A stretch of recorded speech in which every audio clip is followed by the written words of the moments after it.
യേശു രാജാവാണ്. യേശു രാജാവായിരിக்கிறார். ഞാൻ രാജാവാണ്. நான் ராஜாவாயிருக்கிறேன். എന്റെ എല്ലാ കാര്യങ്ങളെയും ദൈവം നോക്കും. என் எல்லா காரியங்களையும் தேவன் பார்த்துக் கொள்வார். സഭയെ നോക്കിയിട്ട് കർത്താവ് പറയുക, சபையை பார்த்து கர்த்தர் சொல்கிறார், ആകാശത്തിലെ പക്ഷികളെ നോക്ക്. வானத்தின் பறவைகளை கவனித்து பார். ആകാശത്തിലെ പക്ഷികളെ നോക്ക്. ஆமென். வானத்து பறவைகளை கவனித்து பார். വയലിലെ താമരയെ നോക്ക്. ஆமென். புஷ்பங்களை கவனித்து பார். അത് വിതയ്ക്കുന്നില്ല, அது விதைப்பதும் இல்லை, കൊയ്യുന്നില്ല, அது அறுவடை செய்வதும் இல்லை, കൂട്ടി വച്ചിട്ടുമില്ല, அது களஞ்சியத்தில் சேர்த்து வைப்பதும் இல்லை. അവയ്ക്ക് വേണ്ടിയിട്ടുള്ളതെല്ലാം ദൈവം കരുതുന്നു. அவைகளுக்குரியதை தேவன் ஆயத்தப்படுத்துகிறார். അവയ്ക്ക് വേണ്ടിയിട്ടത് ദൈവം കരുതുന്നു എങ്കിൽ அவைகளுக்காகவே தேவன் ஏற்படுத்துகிறார் என்றால் അതിനെക്കാട്ടി എത്രയോ ശ്രേഷ്ഠമാണ് മനുഷ്യരായ നിങ്ങൾ. அதை விடவும் எவ்வளவு சிறந்தவர்களாய் மனுஷர்களாக நீங்க இருக்கீங்க. കരങ്ങളെ ശക്തിയോടെ അടിച്ചു പറ. கைகளை நல்ல பலமாய் தட்டி சொல்லுங்க. എനിക്കും എന്റെ കുടുംബത്തിനും എന്റെ തലമുറയ്ക്കും ആവശ്യമുള്ളത് ദൈവം കരുതിയിട്ടുണ്ട്. எனக்காகவும் என் குடும்பத்திற்காகவும் தலைமுறைக்கான எல்லாவற்றையும் தேவன் ஏற்கனவே ஆயத்தப்படுத்தி வைத்திருக்கிறார். ഹല്ലേലൂയ. ஹல்லேலூயா. ദൈവം വിളിച്ചു എങ്കിൽ, தேவன் அழைத்தார் என்றால் നീ ഒറ്റയ്ക്കല്ല, நீங்க தனித்தல்ல, കർത്താവ് കൂടെ ഉണ്ട്. கர்த்தர் கூடவே இருப்பார். ഒരിക്കൽ ഒരു മുறை സെഖരിയാവ് പ്രാർത്ഥിച്ചുകൊണ്ടിരിക്കുമ്പോൾ, സഖറിയ ജപിத்துக் കൊണ്ടിരുന്ന போது, പഴയ നിയമത്തിലെ അവസാനത്തെ പുരോഹിതനായ സെഖരിയാവ് പ്രാർത്ഥിച്ചുകൊണ്ടിരിക്കുമ്പോൾ, பழைய ஏற்பாட்டு காலகட்டத்தின் கடைசி ஆசாரியனா இருக்கக்கூடியதான அந்த சகரியா ஜெபித்துக் கொண்டிருந்த போது ഒരു ദൂതൻ വന്ന് നിൽക്കുന്നത് കണ്ടു. ஒரு தூதன் தனக்கு முன்பதாய் வந்திருப்பதை பார்த்தான். സെഖരിയാവ് പേടിച്ചു പോയി. சகரியா இதை கண்டு பயந்து போனான். ദൂതനെ കണ്ടിട്ട് പുറകോട്ട് പോയി. உடனே அந்த தூதனை பார்த்து பின்னோக்கி ஓடின போது, ഹല്ലേലൂയ, ஹல்லேலூயா, ദൂതനെ കണ്ട് പിന്മാറി പോവാ. தூதனை கண்டு பின்னாடி போகிறான். ഹല്ലേലൂയ, ஹல்லேலூயா. ഉടനെ ദൂതൻ പറഞ്ഞു, പേടിക്കണ്ട, ഞാൻ ഗബ്രിയേലാണ്. ஆமென். உடனே தூதன் சொன்னான், நீ பயப்பட வேண்டாம், நான் கேப்ரியல், ഞാനൊരു ദൂതമായിട്ടാ വന്നേ. நான் ஒரு தூதோடு கூட வந்திருக்கிறேன், வார்த்தையோடு வந்திருக்கிறேன். പറഞ്ഞു, ദൈവം അയച്ചിട്ട് ഒരു മനുഷ്യൻ വന്നാൽ, ஆமென், எல்லாரும் சொல்லுங்க, தேவனால் அனுப்பப்பட்டு ஒரு மனுஷன் வருவாரே என்றால் അവന്റെ കയ്യിൽ ഒരു ദൂതുണ്ട്. அவருடைய கையில தூது இருக்கிறது. ഹല്ലേലൂയ, ஹல்லேலூயா. ദൈവം അയച്ചിട്ട് ഗബ്രിയേൽ വരികയാണ്. தேவனால் அனுப்பப்பட்டு கேப்ரியல் தூதன் வருகிறார். 75 വയസ്സുള്ള സെഖരിയാവിനെ നോക്കി ഒരു ദൂത് പറയുക. 75 வயதான சகரியாவை பார்த்து தீர்க்க தரிசனமாய் சொல்கிறார், നിനക്കൊരു ആൺകുഞ്ഞിനെ ദൈവം തരും. உனக்கு ஒரு ஆண் பிள்ளையை தேவன் கொடுக்க போகிறார் என்று. സെഖരിയാവ് സാഹചര്യങ്ങളെ നോക്കിയിട്ട് ചിരിച്ചു. சகரியா தன் சூழ்நிலைகளை பார்த்து சிரித்தான். ഇംപോസിബിൾ, இது முடியாது, எப்படி நடக்கும்? ദൂതന്റെ അടുത്ത് പറയുക ഇംപോസിബിൾ എന്ന്. தூதனை பார்த்து சொல்ற, இது எப்படி நடக்கும் என்று. ഹല്ലേലൂയ. ஹல்லேலூயா.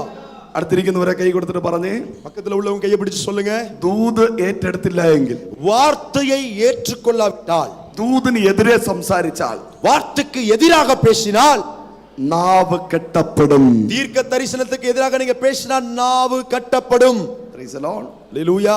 പിന്നെ ജപ ജപ ജപ എന്ന് പറഞ്ഞ ആംഗ്യം കാണിക്കേണ്ടി വരും. ஆமே. அப்புறம் ஜப ஜபன்னு சொல்லிதான் செய்கையை காட்ட வேண்டிய. വാ തുറക്കാൻ പറ്റത്തില്ല. ஆமென். வாயை திறக்க முடியாது. ദൂതൻ നാവിനെ കെട്ടിക്കളഞ്ഞു. தூதன் நாக்கை கட்டி போட்டு விட்டான். ஆமென். പ്രവാചകനെതിരെ കുറ്റം പറയരുത്. தீர்க்க தரிசிக்கு எதிராக குறை சொல்லக்கூடாது. ദൈവദാസന്മാർക്ക് വിരോധമായി സംസാരിക്കരുത്. தேவ ஊழியர்களுக்கு விரோதமாக பேசக்கூடாது. പ്രവചനത്തിന് വിരോധമായി സംസാരിക്കരുത്. தீர்க்க தரிசனத்துக்கு விரோதமாக பேசக்கூடாது. നാവ് ബന്ധിക്കപ്പെടും, நாக்கு கட்டப்படும். അടുത്തിരിക്കുന്നവരെ കൈ പിടിച്ചിട്ട് പറഞ്ഞു, பக்கத்துல உள்ளவங்க கையை பிடிச்சு சொல்லுங்க, ദൈവദാസന് വിരോധമായി, தேவ ஊழியர்களுக்கு விரோதமாக, ഭാര്യയ്ക്ക് വിരോധമായി, மனைவிக்கு விரோதமாக, അവരുടെ മക്കൾക്ക് വിരോധമായി, பிள்ளைகளுக்கு விரோதமாக സംസാരിച്ചാൽ, பேசினால் നാവ് நாக்கு കെട്ടപ്പെടും, கட்டப்படும். സെഖരിയാവ് ദൂത് റിജക്ട് ചെയ്തപ്പോ, சகரியா இந்த தீர்க்க தரிசனத்தை புறக்கணித்த போது എലിസബത്തിന്റെ അടുക്കൽ ഗബ്രിയേൽ പോയി. எலிசபெத்தின் அருகே இந்த கேப்ரியல் தூதன் போனார். ദൂത് ഏറ്റെടുക്കേണ്ടവന്റെ അടുക്കൽ ഏഞ്ചൽസ് ഇറങ്ങും. ஆமென். யாரெல்லாம் தீர்க்க தரிசனத்தை ஏற்றுக்கொள்கிறார்களோ அவர்கள் நடுவிலே தூதர்கள் இறங்கி வருவார்கள். ഇന്ന് നീ വചനം ഏറ്റെടുക്കുന്നു എങ്കിൽ, இன்றைக்கு நீங்க வசனத்தை ஏற்றுக்கொள்கிறீர்கள் என்றால், നിന്റെ തൊട്ടടുത്ത് ദൂതൻ നിൽപ്പുണ്ട്. உங்க பக்கத்திலேயே தூதன் இருக்கிறார். കരമടിച്ചു പറഞ്ഞാട്ട് கையில தட்டி சொல்லுங்க, ഇന്ന് രാത്രി, இந்த இரவு ദൂത് ഏറ്റെടുക്കാൻ നീ തയ്യാറാണെങ്കിൽ, வார்த்தையை பெற்றுக்கொள்ள ஆயத்தம் என்றால், നിന്റെ തൊട്ടടുത്ത്, உன் பக்கத்திலே, നിന്റെ തൊട്ടടുത്ത് உன் பக்கத்திலே ദൈവത്തിന്റെ ദൂതനുണ്ട്. தேவனுடைய தூதன் நின்று கொண்டிருக்கிறார். ഹല്ലേലൂയ. ஹல்லேலூயா. എലിസബത്ത് ഗർഭം ധരിച്ചു. ஆமென். எலிசபெத் கர்ப்பம் தரித்தாள்.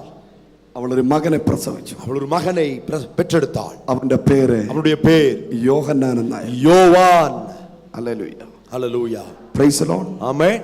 ആ യോഹന്നാനാണ് அந்த யோவான் ஸ்நானகன் தான் വെളിച്ചത്തിന് സാക്ഷ്യം പറയാൻ വന്നത്. இந்த ஒளியை குறித்து சாட்சி சொல்லுகிறவனாய் வந்தான். ഹല്ലേലൂയ. ஹல்லேலூயா. എന്താ യോഹന്നാന്റെ ടെസ്റ്റിമണി? இந்த யோவான் ஸ்நானனுடைய சாட்சி எதுவா இருந்தது? ഹല്ലേലൂയ. அல்லேலூயா. 65 വയസ്സ് പ്രായമുള്ള എലിസബത്ത് ഗർഭം ധരിച്ചപ്പോ 65 വയது நிரம்பினதான எலிசபெத் கர்ப்பம் தரித்த போது ആ ദേശം മുഴുവൻ ലഡുവും ജിലേബിയുമായി കൊടുത്തു. அவள் கர்ப்பம் தரித்த உடனே அந்த தேசம் முழுவதிலும் போய் லட்டையும் அந்த ஜாங்கிரியை கொடுத்துட்டு வந்துட்டா. ഹല്ലേലൂയ. அல்லேலூயா. ജിലേബിയുമായി കൊടുത്തു. அந்த ஜாங்கிரியை வாங்கி கொடுத்தா. ഹല്ലേലൂയ. அல்லேலூயா.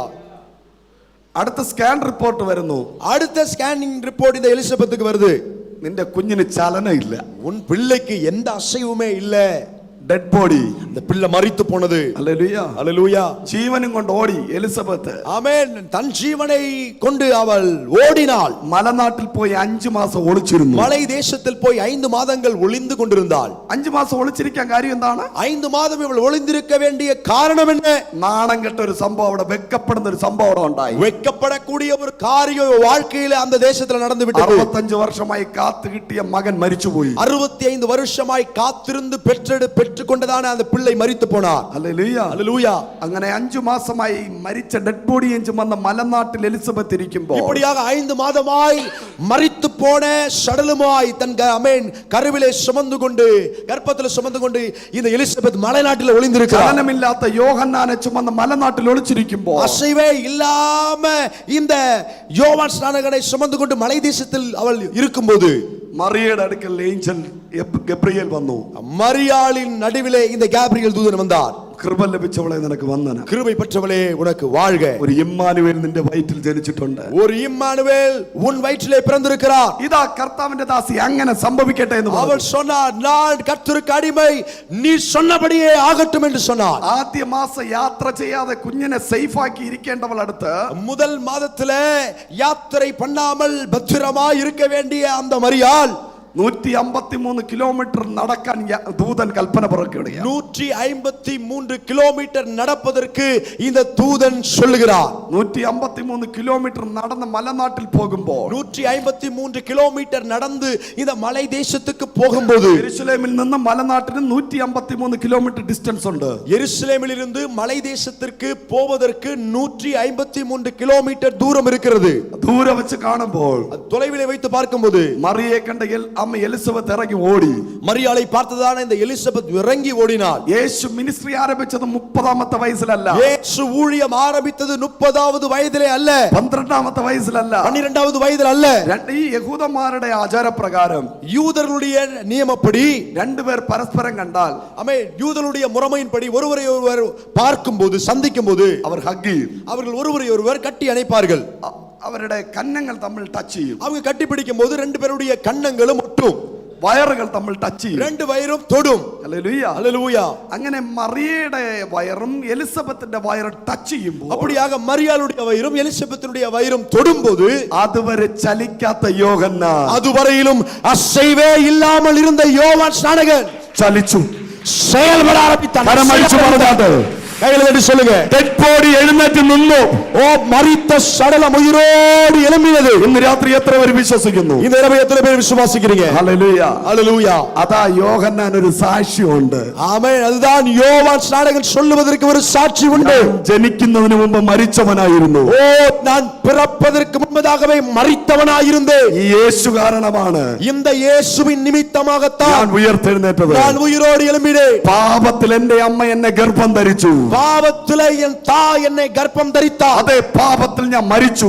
அதே பாவத்தில் மரித்து போனது. അതുകൊണ്ടാ യോഹന്നാൻ പറഞ്ഞത്, அதனாலதான் யோவான் ஸ்நானகன் சொன்னார், ഇതാ இதோ പാപത്തെ ചുമക്കുന്ന ദൈവത്തിന്റെ കുഞ്ഞാട്, உலகத்தின் பாவத்தை சுமந்து தீர்க்கிற தேவாட்டுக்குட்டி എന്റെ അമ്മയുടെ ഉദരത്തിനകത്ത് വെച്ച് என் தாயின் வயிற்றிலே வைத்து എന്റെ അപ്പനും അമ്മയും ചുമന്ന പാപത്തെ, என் தகப்பனும் தாயும் சுமந்த பாவத்தை, എന്റെ അപ്പന്റെ അമ്മയുടെ പാപത്തിന്റെ ഫലമായി என் தகப்பனுடைய தாயினுடைய பாவத்தின் பலனாக ഞാൻ മരിക്കപ്പെട്ടു. நான் மரித்து போனேன். യേശു എപ്പോഴാണ് എന്നെ ടച്ച് ചെയ്തത്? இயேசு எப்போது என்னை தொட்டாரோ, യേശുവിന്റെ സാന്നിധ്യം എപ്പോഴാണ് എന്റെ മേൽ വന്നത്? இயேசுவின் பிரசன்னம் எப்போது என்னை தொட்டதோ, ഞാൻ ഉയിരോടെ എഴുന്നേൽക്കാൻ ഇടയായി. நான் உயிரோடு எழும்பினேன். കരമടിച്ചു പറ, கைதட்டி சொல்லுங்க. ഇന്ന് രാത്രി இன்று இரவு എവിടെയാണോ ചലിക്കാതിരിക്കുന്നത്? எங்கே செயல்படாமல் നിന്റെ ബിസിനസ് ചലിക്കാതിരിക്കുകയാണോ? எங்கே பிசினஸ் செயல்படாம இருக்கு. നിന്റെ ജോലിക്ക് ചലനമില്ലയോ? உங்க வேலையில செயல்பாடு இல்லையா? നിന്റെ ബുദ്ധി ചലിക്കുന്നില്ലയോ? உங்க புத்தி செயல்படலையா? നിന്റെ കിഡ്നി ചലിക്കുന്നില്ലയോ? உங்க கிட்னி செயல்படலையா? നിന്റെ ഹാർട്ട് ചലിക്കുന്നില്ലയോ? இருதயம் செயல்படலையா? ഇന്ന് രാത്രി இந்த இரவு ചലിപ്പിക്കുന്നവൻ വന്നിട്ടുണ്ട്. செயல்பட வைக்கிறவர் வந்திருக்கிறார். കണ്ണുകളടയ്ക്കാം. கண்களை மூடுவோம். Close your eyes. கண்களை மூடி. ദൈവം അയച്ചൊരു മനുഷ്യൻ വന്നു. தேவனால் அனுப்பப்பட்ட ஒரு மனுஷன் வந்தான். അവനൊരു സാക്ഷ്യമുണ്ടായിരുന്നു. அவனுக்கு ஒரு சாட்சி இருந்தது. മരിച്ചവരുടെ ഇടയിൽ നിന്ന് ഉയർപ്പിച്ച സാക്ഷ്യം. மரித்தோர் நடுவிலிருந்து உயிரோடு எழும்பின ஒரு சாட்சி. വെളിച്ചം നിന്റെ മേൽ ഇറങ്ങിയാൽ, வெளிச்சம் உன்மேல் இறங்கி வந்தால் നീ വെളിച്ചത്തിന് സാക്ഷി പറയും. இந்த ஒளியை குறித்து சாட்சி சொல்லுவாய்.